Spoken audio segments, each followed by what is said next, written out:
Ես ինքս մի քիչ միգուցե նաև դա իմ թերություններից է, որտեվ դա նաև անձնական կյանքի վրա է այտենց վատ անդրադառնում, սիրում եմ առաջնորդվել ամեն ինչ կամ ոչինչ օրենքով, այսինքն կամ ոչինչ չես անում, կամ անում ես ամեն ինչ շատ հնարավորինս լավ։ Ճիշտ եմ հասկանում, չէ՞ որ ամեն ինչի տրամաբանությամբ եք հիմա։ Այո, այսինքն եթե այդ տրամաբանությունը չկա, ես հիմնականում չեմ մտնում խաղի մեջ, եթե կարելի է այդպես ասել, կամ թեմայի մեջ, դա հին բժշկական սկզբունք է նաև այդ ամեն ինչ կամ ոչինչը,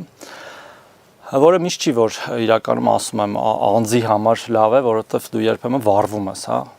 ես ու հետո արդեն էլ չես կարողանում աշխատել։ Հիմա այս նոր կարգավիճակում իհարկե շատ բան կա անելու եւ հիմա մի քիչ նաեւ հետազոտական փուլում ենք, թեև արդեն շատ բան նաեւ սկսել ենք անել ես, որոշ նոր անդամներ թիմի, իսկ ընդհանուր կառավարության տեսանկյունից ես կարծում եմ, որ մենք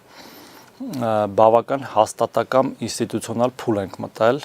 տուրբուլենտ փուլերից հետո, որտեղ մենք ունեցել ենք տուրբուլենտություններ տարատեսակ, սկսած 20 թվականի համավարակը, հետո պատերազմը, հետո ներքաղաքական տուրբուլենտությունները, հետո հարձակումները արդեն մեր սուվերեն տարածքի վրա, Ղարաբաղի